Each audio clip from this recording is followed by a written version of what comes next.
Hello students, welcome to my channel math and science wisdom. आज हम करने वाले हैं जो हमने स्टार्ट किया था 9th क्लास का chapter first matter in our surroundings. उसके आगे के क्वेश्चंस के सॉल्यूशंस हम यहाँ पे डिस्कस करेंगे। जो पेज नंबर 6 पे क्वेश्चंस दिए हैं वो वाले हम यहाँ पे करने वाले हैं।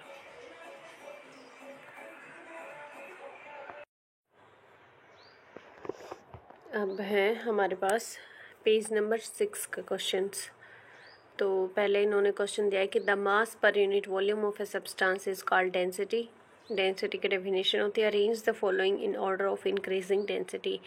जो हमें ये दिया है ये नाम, इनको हमें इंक्रीजिंग डेंसिटी के ऑर्डर में हमें इनको अरेंज करना है। ठीक है, डेंसिटी होती है हमारे पास मास पर यूनिट वॉल्यूम। मतलब ऐसे अगर मोटे मोटे तौर पे अगर हम देखें तो डेंसिटी क्या होती है कि मतलब उतने ही फिक्स वॉल्यूम में हमारे पास किसी भी मैटर के कितने पार्टिकल्स आ रहे हैं। लाइक सॉलिड है, सॉलिड के उतने ही वॉल्यूम में ज़्यादा पार्टिकल्स आते हैं, लिक्विड के उससे थोड़े कम आते हैं, और जो गैस होती है उसके और भी बहुत कम आते हैं।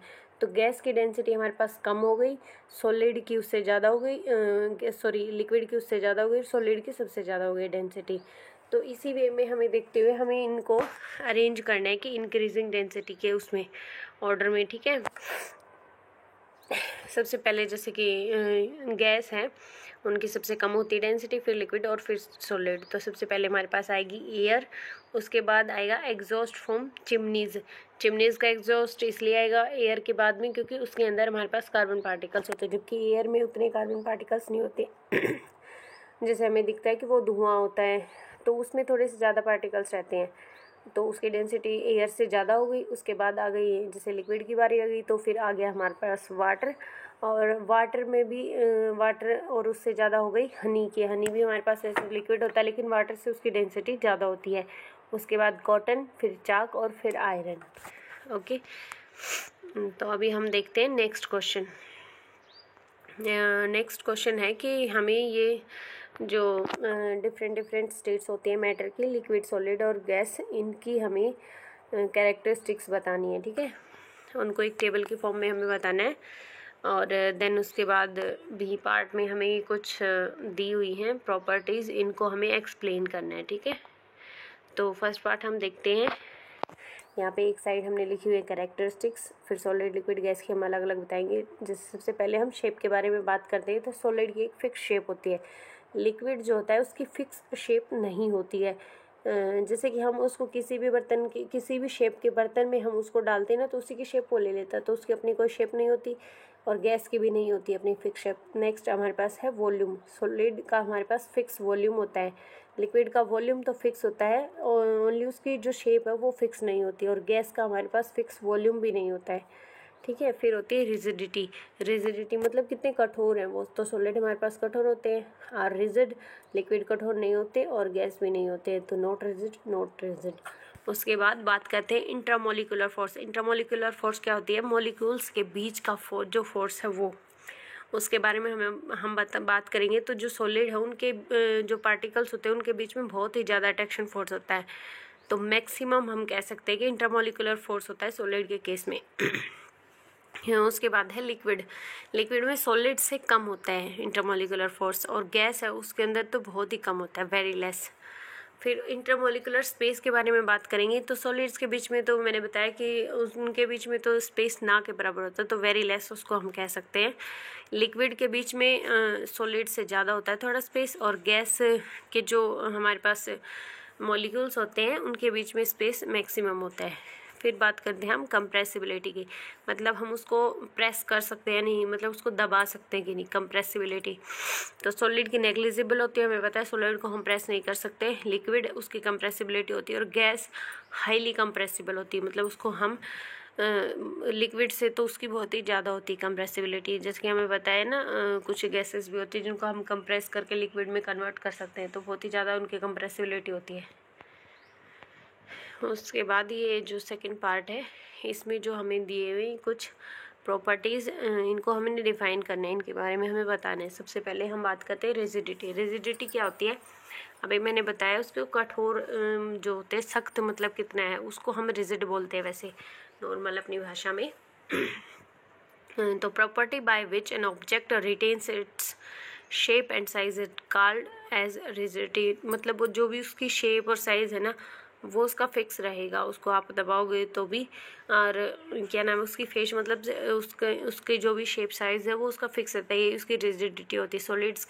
सॉलिड्स आर रिजिड और लिक्विड और गैस वो जो है रिजिड नहीं होते। कंप्रेसिबिलिटी क्या होती है? कंप्रेसिबिलिटी इनकी प्रॉपर्टी होती है due to which substance can be compressed, मतलब उसको हम उसके वॉल्यूम को डिक्रीज़ कर पाते हैं, तो इसको हम कह सकते हैं कि हम उसको कंप्रेस कर पा रहे हैं। गैसेस हमारे पास कंप्रेसिबल होती है, सॉलिड्स बिल्कुल ही कंप्रेसिबल नहीं होते, लिक्विड्स भी कंप्रेसिबल नहीं होते। गैसेस हमारे पास कंप्रेसिबल होती है मैक्सिमम, लिक्विड्स थोड़े बहुत होते हैं, लेकिन जैसे उनको कंप्रेस करने जाते हैं तो वो वहाँ से मतलब हट जाते हैं उसके पार्टिकल्स, वो कंप्रेस नहीं हो पाते। फिर बात करते हैं फ्लूइडिटी किसको बोलते हैं? मतलब बहाव को एक तरह से हम फ्लूइडिटी कहते हैं। तो flowing tendency of a substance is called fluidity. Gases and liquids are fluids but solids are not. Solid तो हमें पता है कि फ्लूइड होते नहीं हैं, गैस और लिक्विड जो वो फ्लो कर सकते हैं, ठीक है। फिर ये next property filling of gas container, मतलब गैस कंटेनर को हम कैसे फिल करते हैं इस बारे में हमें कहना है। Large volume of gas can be filled in a gas container by compressing it under very high pressure. हमें पता है कि गैस कंप्रेसिबल होती है, तो हाई प्रेशर लगा के हम उनको कंप्रेस करके किसी भी गैस कंटेनर में हम उसको फिल कर सकते हैं। The property of compressibility of gases is very useful in this case, ठीक है। तो कंप्रेसिबिलिटी जो इनकी प्रॉपर्टी होती है उसी की वजह से हम गैस कंटेनर के अंदर गैस को भर पाते हैं, ठीक है। फिर है शेप क्या होती है? जो भी उसकी डेफिनेट ज्योमेट्री है, जैसे हमें दिया था कोई क्यूब होता है, कोई स्फेरिकल शेप में होता है, मीन्स के जो सॉलिड होते हैं, लेकिन लिक्विड की हमारे पास कोई शेप होती नहीं है। तो the property of having a definite geometry is called shape of a particular substance, ठीक है। सॉलिड की हमारे पास डेफिनेट शेप होती है, गैस और लिक्विड की नहीं होती है, ठीक है। काइनेटिक एनर्जी, तो काइनेटिक एनर्जी को हम कैसे डिफाइन करने? काइनेटिक का मतलब क्या होता है? मतलब कि ड्यू टू मोशन, उनके जो पार्टिकल्स हैं ना उनकी मोशन की वजह से जो उनके पास एनर्जी होती है ना उसको हम काइनेटिक एनर्जी कहते हैं। काइनेटिक का मतलब ही ये होता है कि मोशन की वजह से। तो energy possessed by a moving object और by the moving molecules is called kinetic energy, ठीक है।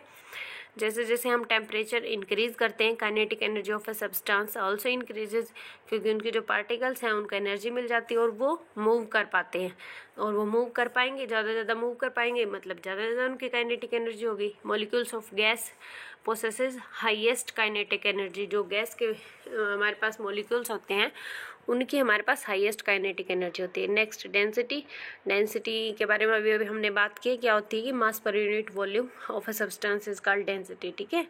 इसका फॉर्मूला होता है, मतलब कि कितने फिक्स वॉल्यूम में हमारे पास कितना उससे सब्सटेंस का मास हमारे पास आ सकता है, वो उसकी डेंसिटी होती है, ठीक है। नेक्स्ट क्वेश्चन है, ये कुछ फिनोमिना इन्होंने दिए, इसके बारे में हमें बताना है, ठीक है। Gas fills completely the vessel in which it is kept. जो गैस है हमारे पास उसको हम किसी बर्तन में रखते हैं तो उसको वो कम्प्लीटली फिल कर देती है। क्यों? क्योंकि जो उसके मॉलिक्यूल्स के बीच में अट्रैक्शन फोर्स हमारे पास होता है वो बिल्कुल ना के बराबर होता है।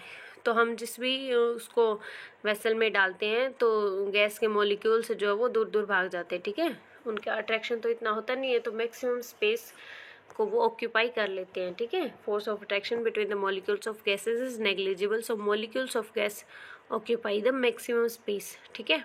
High kinetic energy is possessed bye there molecules also have for the same, मतलब इसी के लिए जो उनकी हाई काइनेटिक एनर्जी वो भी इस चीज़ में उनकी हेल्प करती है, मतलब कि ज़्यादा से ज़्यादा वो मूव कर पाते हैं। हाई काइनेटिक एनर्जी इसलिए तो, और मूव कर पाते हैं तो जितना उनको स्पेस मिलता है उसमें पूरे में वो फैल जाते हैं, ठीक है। नेक्स्ट हमारे पास है कि a gas exerts pressure on the wall of a container. Gas जो है वो कंटेनर की वॉल्स पे प्रेशर लगाती है, क्यों लगाती है ये हमें बताना है, ठीक है। तो जो हमारे पास गैस के पार्टिकल्स जो होते हैं उनकी मोशन हमारे पास रैंडम होती है। रैंडम मतलब कोई किधर कोई डायरेक्शन नहीं होती फिक्स, ठीक है। उनका जिधर वो कहते हैं ना मुंह उठा लिया उसी तरफ वो भाग पड़ते हैं, ठीक है। और हाई काइनेटिक एनर्जी होती है, तो हाई काइनेटिक एनर्जी की वजह से हाई स्पीड होती है, तो उनका जहाँ मन का वहाँ टक्कर मारते हैं तो उसकी दीवारों पे टक्कर मारते हैं वो। तो due to this random motion the particles hit each other एक दूसरे को भी टकराएंगे और जो कंटेनर उसकी वाल से भी टकराएंगे, तो उसकी वाल से टकराएंगे तो जो है प्रेशर लगेगा उसकी वाल्स पे, ठीक है ना, pressure exerted due to this force, ठीक है। तो इसी वजह से जो उन पे वाल पे टक्कर मारते हैं ना, उसी की वजह से उसके कंटेनर की वाल्स पे हमारे पास प्रेशर आता है, ठीक है। नेक्स्ट क्या है हमारे पास, wooden table should be called as solid. हाँ, वुडन टेबल को हम सॉलिड कहेंगे क्योंकि उसके जो पार्टिकल्स हैं उनके बीच में क्या होता है, ट्रैक्शन फोर्स मैक्सिमम होता है और फिक्स उसकी शेप होती है, ठीक है ना।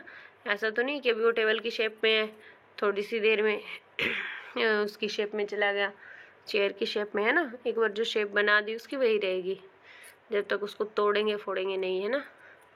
There is a strong force of attraction between the molecules of wood, और जो इंटरमोलिकुलर स्पेस है उनके बीच में वो लेस्ड होता है, अट्रैक्शन फोर्स मैक्सिमम होता है और जिसकी वजह से उसकी एक डेफिनेट शेप होती है, इसलिए हम उसको सॉलिड बोल सकते हैं, ठीक है। नेक्स्ट क्या है, we can easily move our hand in air but to do the same through a solid block of wood we need a karate expert, ठीक है। मतलब हवा के अंदर हम अपने हाथ ऐसे आराम से घुमा सकते हैं ना, कैसे भी इधर उधर जैसे मन करे। और अगर हम क्या चाहते हैं कि सॉलिड है, सॉलिड के अंदर भी हम अपना हाथ मारें तो क्या करेंगे, हाथ को तोड़ लेंगे, है ना। नहीं, ऐसा नहीं करेंगे, उसके लिए हमें बहुत सारी प्रैक्टिस चाहिए होगी, है ना। क्यों? क्योंकि जो सॉलिड होते हैं उनके मॉलिक्यूल्स बहुत ही ज़्यादा पास पास होते हैं, मैक्सिमम अट्रैक्शन फोर्स होता है उनका, तो उस अट्रैक्शन फोर्स को तोड़ने के लिए और उनके पार्टिकल्स को दूर दूर करने के लिए हमें बहुत ही ज़्यादा ताकत लगती है, इसलिए हमें प्रैक्टिस करनी पड़ती है बहुत सारी। जबकि एयर के जो पार्टिकल्स होते हैं वो तो दूर दूर होते हैं, तो ऐसे आराम से इधर उधर कैसे भी जैसे मन करेंगे, डांस करते हैं तब करते हैं ना स्टेप, कभी इधर हाथ किया कभी उधर किया, थोड़ी कोई रिस्ट्रिक्शन नहीं लगती ना, हाथ का ऐसा तो महसूस नहीं होता अरे पता नहीं कहाँ से जा रहा है ना, आराम से जिधर जैसा स्टेप चाहो वैसा कर लेते हैं ना। हाँ, तो सॉलिड के केस में ऐसा नहीं होता है, सॉलिड में से निकाल के देखो एक बार, कोई भी स्टेप नहीं निकलेगा, हाथ ही टूट जाएगा, सॉलिड तो टूटेगा नहीं, ठीक है। करना नहीं है ये क्योंकि इट्स नॉट पॉसिबल, बहुत ही क्लोजली पैक्ड उसके मॉलिक्यूल्स होते हैं, ठीक है। अब नेक्स्ट हमारे पास क्या है, liquids generally have lower density as compare to solids but you must have observe that ice floats on water, find out why. बहुत ही इंपॉर्टेंट ये क्वेश्चन है, ठीक है। क्या कह रहा है कि हमें पता है कि लिक्विड्स जो है उनके पास लोअर डेंसिटी होती है सॉलिड्स की कंपैरिजन में, है ना। सॉलिड्स की ज़्यादा हम डेंसिटी बताते हैं और लिक्विड्स की कम बताते हैं, लेकिन जब हम पानी के केस में देखेंगे ना तो आइस उसका सॉलिड फॉर्म होती है वाटर की, तो आइस को कह रहा है कि वो उसके ऊपर फ्लोट करती है, मतलब कि आइस की डेंसिटी कम हो रही है और वाटर की ज़्यादा हो रही है। तो ऐसा क्यों होता है ये हमने बताना है, ठीक है। तो हम जानते हैं कि liquids have lower density than that of solids, लेकिन पानी के केस में ऐसा नहीं होता है, ठीक है। पानी के केस में हमारे पास आइस की डेंसिटी कम होती है और जो नॉर्मल जो उसका वाटर है उसकी डेंसिटी हमारे पास ज़्यादा होती है, मतलब सॉलिड जो उसकी फॉर्म है उसमें उसकी डेंसिटी कम होगी। ऐसा क्यों होता है? क्योंकि जो H2O मॉलिक्यूल्स प्रेजेंट होते हैं ना उनका हमारे पास केज लाइक स्ट्रक्चर होता है। तो इसके वाटर के केस में क्या होता है कि आइस में हमारे पास जो H2O मॉलिक्यूल्स होते हैं उनका स्ट्रक्चर कुछ ऐसा बन जाता है केज लाइक, मतलब उनके बीच में हमारे पास स्पेस आ जाता है, ठीक है, जिसकी वजह से जो आइस है वो हमारे पास वाटर के ऊपर से फ्लोट कर पाती है, मतलब कि उतने ही वॉल्यूम में जैसे हमने जिस बर्तन में उसको रखा है ना इसको, वो उससे बाहर निकल जाती है, मतलब उतने ही वॉल्यूम में, वो पहले पानी था लेकिन जब उसकी आइस बनाई तो वो बाहर आ गई, उसकी डेंसिटी कम हो गई, मतलब ज़्यादा उसने वॉल्यूम ले लिया, तो मास पर यूनिट वॉल्यूम होती है डेंसिटी।